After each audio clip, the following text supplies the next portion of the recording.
Rigathi Gachagua drops a bombshell. Moses Kuria was used to split the Mbere North by elections votes. The question is, are these allegations true? Is Moses Kuria working for William Ruto? Welcome back to our channel. Press the subscribe button for more news bulletins on Royal News, the channel where you get all your trending politics. Now, Gachagua drops a bombshell, accusing Kuria of splitting the Mbere North by elections votes. Is Kuria a government puppet? We're part of United Opposition because we saw him present a candidate through Chama cha Kazi. And in your own deduction, would you say that affected in one way or the other? It did. Mm-hmm. It did. You see, when the elders of Mbere approached me, it's because of the clan dynamics. Newton Karis and Boy, the one who was in DCP, who went to Kuria, come from one clan. Mm-hmm. And the elders told me, if we have the two candidates, it's not good. You know, the other guy, the one who is said to have won, comes from a different clan. So they asked me to step down this guy so that this clan can have one candidate. And it made a lot of sense because I understand the Mbere people and the clan dynamics. And because I'm from the mountain, I understand those things. So I withdrew the candidate. But then the government approached Kuria. Kuria is part of the Ruto administration. He's not in United Opposition. No, he is part of it. His party, the Chama cha Kazi, is one of the many wheelbarrows I talk about. You know, Ruto has so many wheelbarrows in the mountain. The parties that he uses for his own use. So he called that wheelbarrow to get this guy. This guy got 2,500 votes. Those votes, because of the clan dynamics, would have gone to Newton Karis. Yeah? Despite the theft of the election and the voter suppression and the bribery and the violence, probably if those votes went to him, it would have been different. And I have told the people of the mountain, this is going to happen a little bit more. There are so many wheelbarrows in the mountain, and William Ruto will be checking where it is. He introduces 2-3 wheelbarrows to divide the vote. And as it were, people are very intelligent. People now even know. I'm even happy that it happened because I've been talking about it. And people now can see what I've been telling them. That Ruto has many wheelbarrows in the mountain that he will be unleashing to interfere with the outcome of elections in various constituencies and counties. So people must be aware which is their party, which is the party they can rely on, and we'll call out the wheelbarrows so that people know them. When they see them, they know they are wheelbarrows. Yeah, but Kuria and Ruto are one, and they were on the same side, you know, and that is the way it was planned. And it defeated what I had done because I had withdrawn the candidate to allow the United Opposition to have one candidate to face the other. But you see now, through Kuria, another candidate was introduced to divide the vote for Newton Karis. Kuria did not hesitate. He posted in his official Twitter, firing back at Rigathi Gachagua. My brother Rigathi Gachagua, wake up your mind. Is it me who took your votes, or were your votes stolen? Chama cha Kazi will enjoin in the Karish petition as an interested party so that you can actually answer me in court. But you will only introduce DCP dictatorship in Mount Kenyan region over my dead body.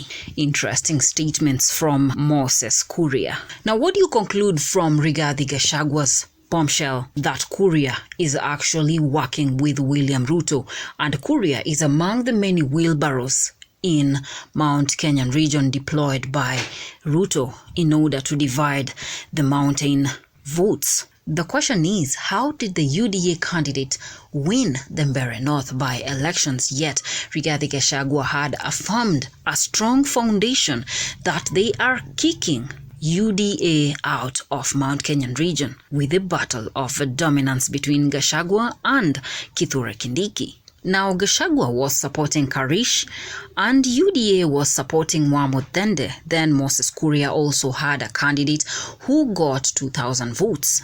Is UDA slowly establishing itself back into Mount Kenya region because Mbere took over the Mbere North by-elections. What is Gachagua's interest in Mount Kenyan region? That is the question I should be asking.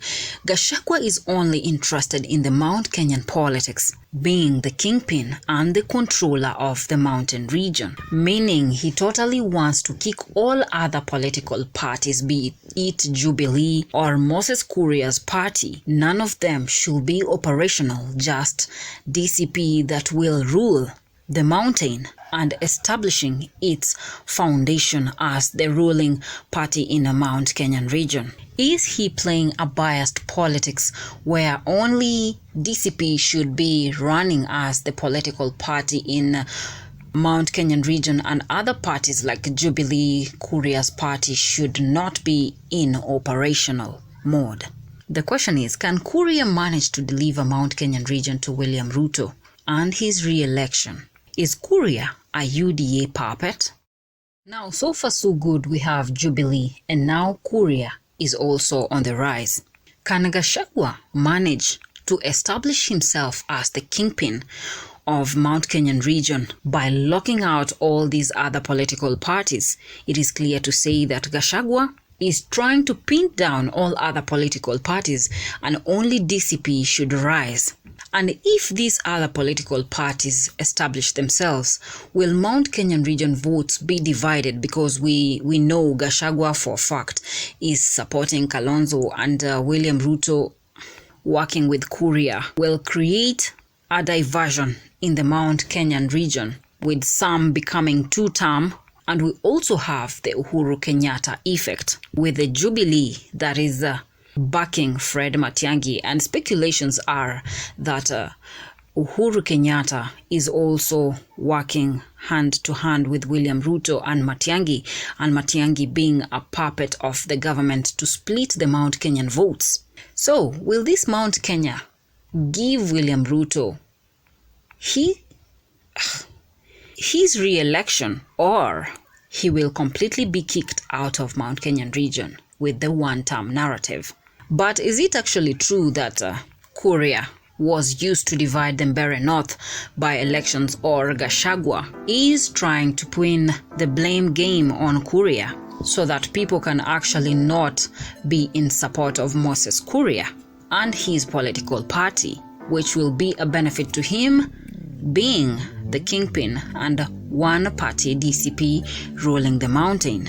We were all sure that the Mbere North by-elections were the battle of dominance, and if UDA took over, what does that conclude? That Ruto and Kindiki rule the mountain. If Gachagua had a win, he would have succeeded in establishing his ground. How is Kuria supposed to be blamed for the loss of their candidate to UDA? Making sense? Politics. The wars are just beginning. Will Rigathi Gachagua achieve his interests of controlling Mount Kenyan region and shutting out all other political parties, leaving DCP to rule? By this I mean shutting down Moses Kuria and Jubilee, Uhuru Muigai Kenyatta. Or can Gachagua have a sit-down with Kuria and Uhuru Kenyatta in order to form an alliance to support the opposition in Mount Kenyan region? Is William Ruto slowly penetrating the Mount Kenyan region with the UDA taking over? Is Kuria a government puppet, as Rigathi Gachagua is throwing blame game? Leave me your views on the comment section. Subscribe to Royal News, the channel where you get all your trending politics. JD Ishmaels.